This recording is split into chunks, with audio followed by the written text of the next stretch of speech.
नमस्कार। आज हम वास्तु की वीडियो बना रहे हैं। बहुत सारे हमारे दोस्तों के या जजमानों के फोन आते हैं कि शास्त्री जी आप वास्तु के बारे में बताएं। तो मैं अपने दर्शकों को बता दूं कि वास्तु भी एक बड़ा शास्त्र है। जब भी आप मकान बनाते हैं, घर लेते हैं, महानगरों में, गांव में, कस्बों में, अगर आपका वास्तु दोष निकल गया तो उस घर का व्यक्ति हमेशा परेशान रहता है। तो उसमें मुख्यतः क्या देखना चाहिए, तो आओ मैं इस चित्र के हिसाब से आप दिखा ये वास्तु। पहले ये देख लो कि पूर्व दिशा यानी ईस्ट, और ये हो गया आपकी साउथ, ये हो गया आपकी वेस्ट, ये हो गया आपकी नॉर्थ, यानी पूर्व, पश्चिम, उत्तर और दक्षिण। ये 4 दिशाएं तो सबको मालूम होते हैं, लेकिन इसके अंदर भी और एक 4 दिशाएं होती हैं। जैसे आपके पूर्व में और दक्षिण यानी ईस्ट में और साउथ में, इसको अग्निय कोण कहते हैं। आपके उसी के नीचे है दक्षिण दिशा में और पश्चिम दिशा में, इसमें नैऋत्य कोण होता है। अगर इससे आ जाए तो पश्चिम दिशा में और उत्तर दिशा, इसमें वायव्य कोण आते हैं। और उत्तर दिशा से और पूर्व दिशा में इसमें ईशान कोण आते हैं। दशा वैसे आपकी 10 दिशाएं होती हैं, आकाश और पाताल। लेकिन वास्तव में हम इन 8 दिशाओं का ही ध्यान रखते हैं। तो सबसे पहले ये देखना चाहिए कि भूमि, पूरब दरवाजा अगर पूरब मुखी हो तो बहुत अच्छी बात है। उत्तर की तरफ से अगर आपकी एंट्री हो जाए तो बहुत अच्छी बात है। पश्चिम की तरफ भी आपकी एंट्री होती है तो उसमें भी कोई वास्तु दोष नहीं होता है। लेकिन अगर आपकी दक्षिण दिशा में आपकी एंट्री हो गई, जब आप अपने गेट के अंदर जा रहे हैं तो आप दक्षिण दिशा से आगे आप अपने मकान में प्रवेश करते हैं तो उसमें वास्तु दोष होता है। वो वास्तु दक्षिण दिशा में जो भी व्यक्ति का दरवाजा होगा, ये तो परिवार में, शादी ब्याह में रुकावट, या व्यापार में रुकावट, या बीमारी, ये नाना प्रकार की इनके साथ, परिवार के साथ कुछ न कुछ समस्या बनी रहती है। तो इनमें अगर आप मकान बना रहे हैं तो क्या देखना चाहिए। अगर पूर्व दिशा में, पूर्व दिशा हमेशा भूमि तल से नीचे होना चाहिए और खुला होना चाहिए।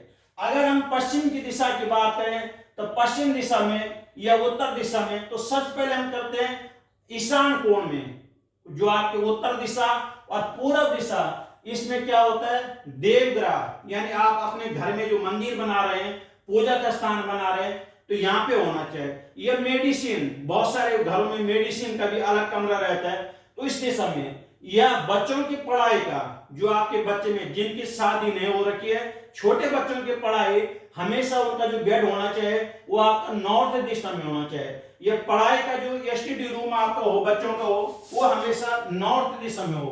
पैसों की तिजोरी, ये भी आपकी उत्तर दिशा में होनी चाहिए।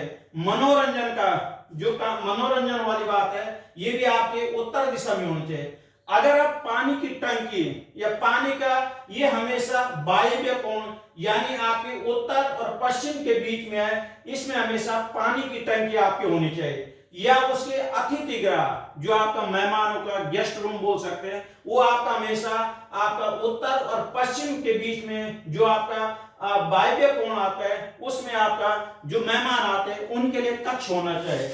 अगर हम उत्तर और नैऋत्य कोण यानी दक्षिण के बीच में, तो इसमें शौचालय, जो शौचालय होता है वो होना चाहिए। या जब आप भोजन करते हैं तो आपका मुख हमेशा, जब भोजन करते हैं तो पश्चिम दिशा में आपका भोजन, आपका हमेशा मुख होना चाहिए। अगर हम दक्षिण दिशा में की बात करें, दक्षिण और नैऋत्य के बीच में, तो शयन कक्ष, जो मीन मालिकों का घर का, यहां भी रह सकता है। या बिजली का स्विच लगा रहे हैं, जनरेटर लगा रहे हैं, या सीढ़ी, छत में जाने की सीढ़ी हो, ऊपर मंजिल जाने के लिए सीढ़ी हो, तो हमेशा आपका नैऋत्य कोण यानी पश्चिम और उत्तर दिशा में, दक्षिण दिशा में जो है, उसमें हमेशा ये सीढ़ी होनी चाहिए। टीवी का, इन्वर्टर का, बिजली का, या आग्नेय कोण, जो आपका वो पूर्व और दक्षिण दिशा, इसमें आग्नेय कोण हमेशा, किचन आपका आग्नेय कोण में होना चाहिए। या गैस सिलेंडर, ये हमेशा आपका आग्नेय कोण में।